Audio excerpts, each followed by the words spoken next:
We have yet another drawing walkthrough because this fucking painting here was supposed to be fun and quick but ended up taking 10 hours and 19 minutes. And I did use it for a cute little edited animatic quotes because it wasn't really an animatic, but I didn't feel like I milked the drawing enough for how much time I spent on it. So here we are. So if you haven't seen the edited video I posted a couple weeks back, I'll fill you in with some context. I listen to a lot of VTuber music covers and vocaloid songs, so this video was based on an original song called Whisper Whisper Whisper by Azari. It's a banger, and there are tons of covers made by many talented VTubers and other singers. So I wanted to draw one of my characters in a similar manner as the illustration in this music video. And because I'm predictable and lack any original ideas, I decided to draw the same character from the previous drawing walkthrough. Yes, it's the snake lady from my action/adventure webtoon. She's evil, she's cunning, she's hot, so I thought she would be the perfect muse for this drawing. So TLDR, here's the reference photos, here's the character, let's get drawing. As per usual, I start with a gray canvas layer. It's to not strain my eyes and abuse my corneas, because if you draw with a white canvas, it could be quite straining. So I started incorporating this little habit where I draw the reference and concept sketches directly on the canvas, just to make sure I get the details right, and I also just didn't want to take up space by having a completely different canvas to draw on. And since this character sheet is very out of date, I know I need to nail down some details to make it more fitting to my current drawing style. And by out of date, I mean like 4 years old. Things are straightforward reference-wise, so I sketched it right on here and enlarge it to the final sketch layer. I also like directly inserting notes onto the sketch, just to serve as a mental checklist to make sure every detail is accounted for. Obviously here with a red pen so it doesn't blend in with the black sketch layer. When you look closely on the reference illustration, there are some lines that are colored in. The lightest light has a big focus on the drawing, and then also look at where the darkest shadows are. And these are like details I would like to transfer from the reference onto my drawing here. My character sketch is still rather rough, so I'll do another draw over just to grab some details that have been muddied from all of my sketch lines.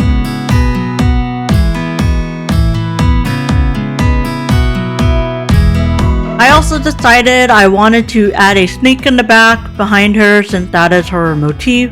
Actually, she's literally a snake. So I just started with the general shape and silhouette, not because I don't know how to draw a snake, which is true. I don't draw animals.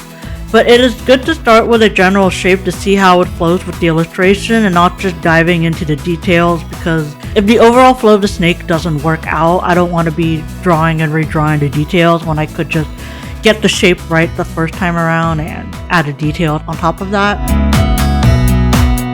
One thing I learned about myself is I take a long time to do line art. I do multiple drawovers. I think most of the time I do around 4 to 5 sketch layers before I start on the final line art. So if you're feeling your sketch layers is very messy, I'm there with you.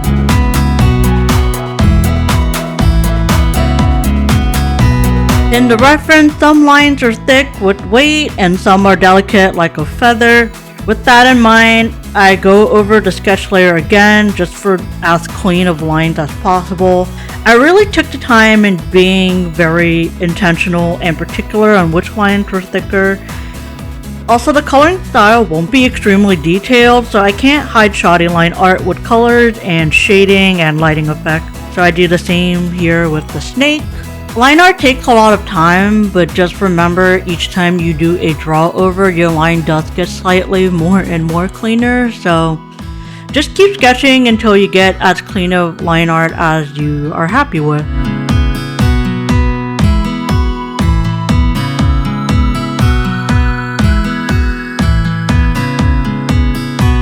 The next step is adding flat colors.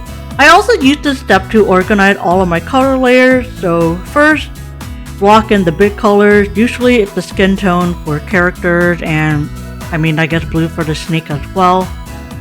And then I start filling in separate base color layers for each different element. So in this case, her clothes, hair, and eyes would all be in separate layers. I think the ADHD kicked in and I started hyper-focusing on the character shadows, so we'll get into that. So I started adding multiply layers for those dark colors. Notice in the reference photo, there's a lot of shadows on the clothes and the skin that fades out into the base color really softly, like an airbrush. But the hair has sharper shadow shapes, so I really tried to mimic that same effect here.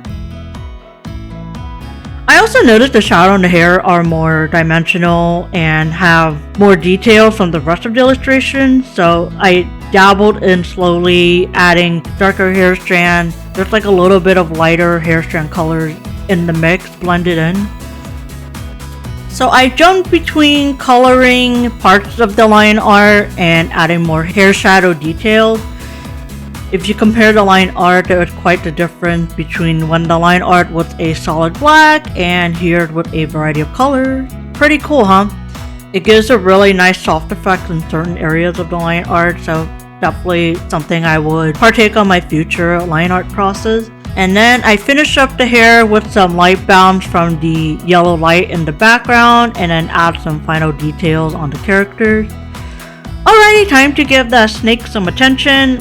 I didn't want it to be overly detailed since I wanted the viewer's eyes to be mainly focused on the character here in the front. So our friendly snake here will be faded into the background with all that yellow light. Basic shadows and light done on the snake, and here I did airbrush it with even more yellow light just to blend the snake in.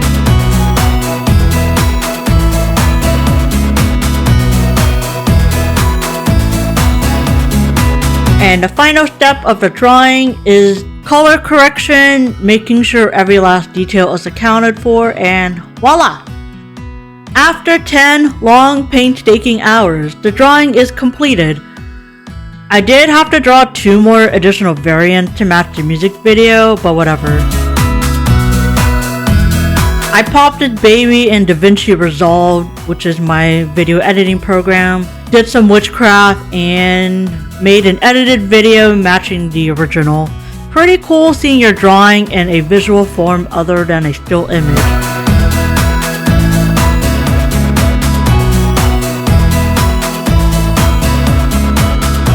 Even though this was a glorified master study, I learned so much and new things that I want to incorporate into my future drawings, like coloring the line art and hair color shading and big focus on shadow and light, especially when it's like a mostly flat colored illustration. I do want to do more cool video edits with my art, or even take up motion graphics or animation rigging. When you take yourself out of your comfort zone, you are bound to pick up new skills or even discover a new creative outlet. So let that be the main takeaway from this video. With that said, thank you so much for making it to the very end. Hope to see you in the next one and wishing you all an absolutely wonderful rest of your day. Bye!